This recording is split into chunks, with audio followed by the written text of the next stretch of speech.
medidas que se han tomado justamente en favor de la población laboral en esta etapa de emergencia, porque sí, hay que reconocerlo, hay temor de la población en el sentido de que a raíz de esta situación se viene una ola de despidos, ya sea concretos o disfrazados bajo el mecanismo de la suspensión perfecta.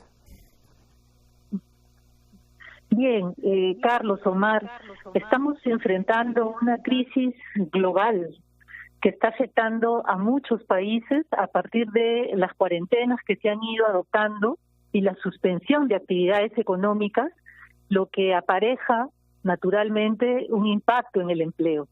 A nivel local, a nivel nacional, tenemos una economía que está operando al 50% de sus capacidades y por eso hay una afectación al empleo también a nivel nacional derivada de esta crisis más que de una decisión gubernamental.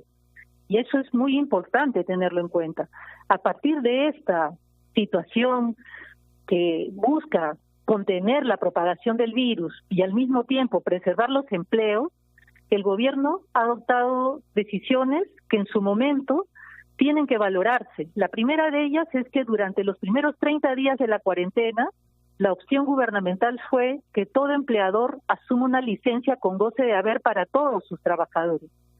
El marco laboral existente durante la fecha previa a la cuarentena habilitaba muchas opciones en casos como este, casos fortuitos, fuerza mayor, pero la tutela de los derechos y en particular de los más vulnerables llevó al gobierno a que en la primera etapa se optase por la licencia con goce de haber. Pero la cuarentena se está extendiendo y las actividades económicas en gran parte continúan suspendidas. Por lo tanto, en una lógica de preservar los empleos, el gobierno también ha adoptado medidas para subsidiar planillas. Por ejemplo, el hecho de que el 35% de la planilla de una empresa cuyos trabajadores ganen hasta 1.500 soles, que se vea subsidiada por el Estado, es un esfuerzo del fisco justamente para preservar los empleos.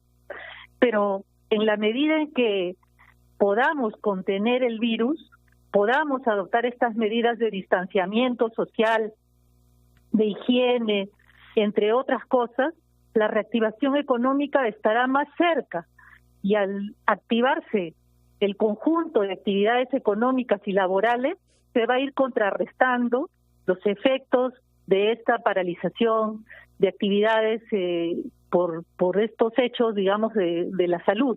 Claro. En ese sentido, para los trabajadores, el mensaje tiene que ser muy claro. El gobierno está adoptando medidas para preservar los empleos, inyectando recursos a las economías, a los hogares, y una manifestación clara de esa voluntad para asistir a los más vulnerables pasa por el subsidio a las planillas, pasa por la entrega de bonos, pasa por la dotación de créditos a las empresas y con la reactivación económica paulatinamente se irán retomando los puestos de trabajo que hoy puedan verse suspendidos. Perfecta de labores, la medida de suspensión perfecta tiene un plazo máximo de 90 días, es decir, 3 meses en que los trabajadores estarían en esta situación. Pero ¿qué va a pasar con los trabajadores de aquellas empresas que no van a reactivarse de aquí a 3 meses? Me pongo a pensar, por ejemplo, en los gimnasios. Muy probablemente los gimnasios sean actividades o un sector que se vaya a reactivar hacia fines de año, según el plan del propio gobierno. No pueden tener en suspensión perfecta, o ¿cuál va a ser la situación? ¿Se va a ampliar la suspensión perfecta o las empresas van a romper el vínculo laboral con los trabajadores? ¿Qué pasa después de los 3 meses? Tenemos varias opciones, no solo que ya se están desplegando a nivel nacional, sino también la experiencia comparada. En situaciones como esta hay un esfuerzo muy grande de los estados, en primer lugar, para garantizar recursos a quienes los hayan perdido y se encuentren en una situación de pobreza o cercana a esto. El gobierno ha dispuesto ya la aprobación del bono familiar universal en ese sentido, pero otro esfuerzo de los estados y que el Perú tiene que desplegar, y en esa tarea estamos, es una suerte de reconversión laboral. En situaciones como esta tenemos que reinventarnos y explorar otras posibilidades de colocación de trabajadores a partir de los nuevos empleos que también la crisis va a suscitar.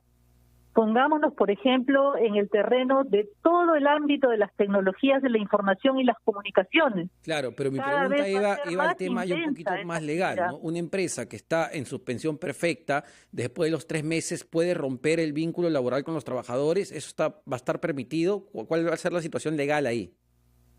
Dependerá del nivel de afectación económica que alcance a la empresa. Ese es el criterio. No hay ningún criterio subjetivo en esta situación. Tenemos que hacer una evaluación económica del impacto que está ejerciendo la suspensión perfecta. Se va a disponer de la dotación de recursos, se va a garantizar ingresos a los más pobres, como lo venimos haciendo, pero también va a haber un esfuerzo muy grande en términos de certificación y capacitación de trabajadores para que puedan colocarse en esos nuevos tipos de empleos que se van a suscitar. Estamos hablando de los servicios de salud, de los servicios de vigilancia, tecnologías de la información y comunicaciones, call center, entre tantas otras actividades que se empiezan a potenciar en circunstancias en las que el distanciamiento social se impone. Y para eso el Ministerio de Trabajo está procurando el desarrollo de líneas que van a ser presentadas a la opinión pública, al Consejo Nacional de Trabajo, para discutirlas de manera tripartita. Ajá. Ministra, una pregunta, permítame. A nivel del Congreso se ha presentado un proyecto de ley para reducir la jornada laboral de 8 a 7 horas y también a nivel de semana, o sea, el número de horas semanales que llegue solamente a 42. Hay también proyectos para reducir la edad de jubilación, pero básicamente en el primer punto.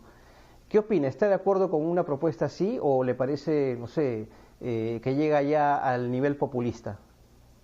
Sí, lo primero que tenemos que hacer es evaluar los fundamentos de esa medida.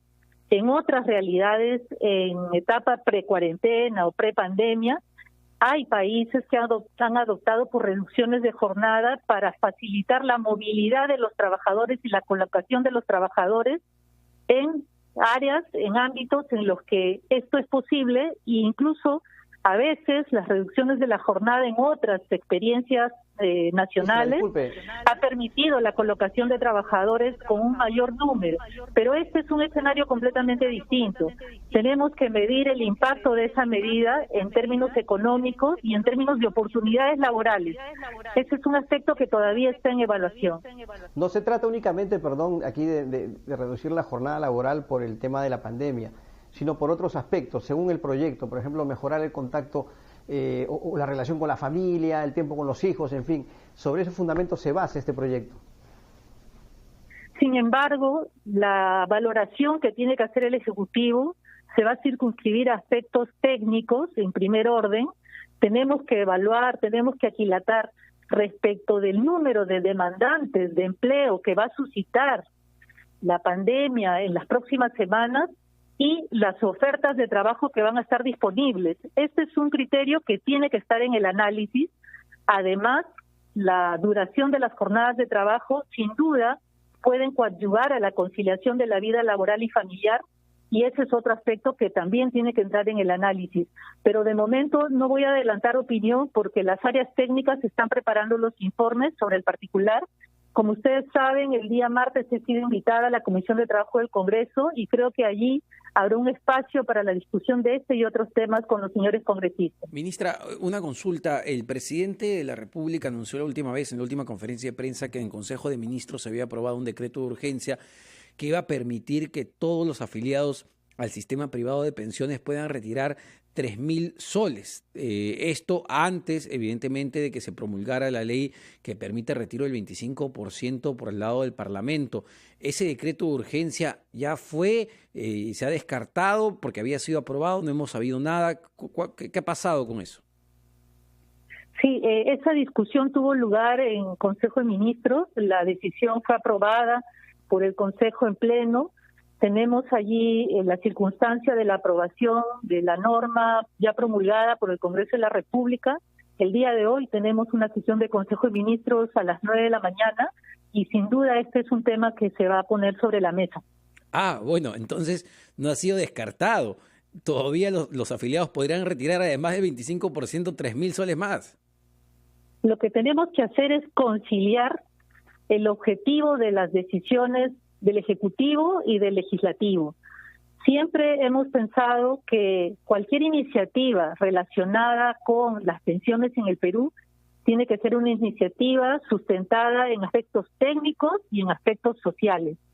Por eso nuestro gobierno dispuso la liberación de parte de los fondos, buscando el equilibrio entre la necesidad de los trabajadores o extrabajadores de disponer de sus recursos en una etapa crítica como esta, con el equilibrio financiero y el flujo de los fondos de pensiones, efectos de que no se vean mermados y afecten al conjunto de los afiliados al sistema. Por eso se establecieron un conjunto de filtros a efectos de que los que menos ganaran o menos recursos tuvieran, pudieran tener acceso a los mismos. Y en esa misma lógica se aprobó el decreto de urgencia para disponer de hasta 3.000 soles adicionales, ¿no?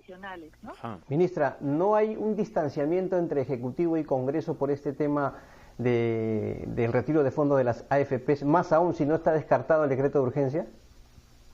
Yo descarto todo distanciamiento porque como Ejecutivo siempre hemos estado atentos al llamado del Congreso, a nuestra presentación en las comisiones.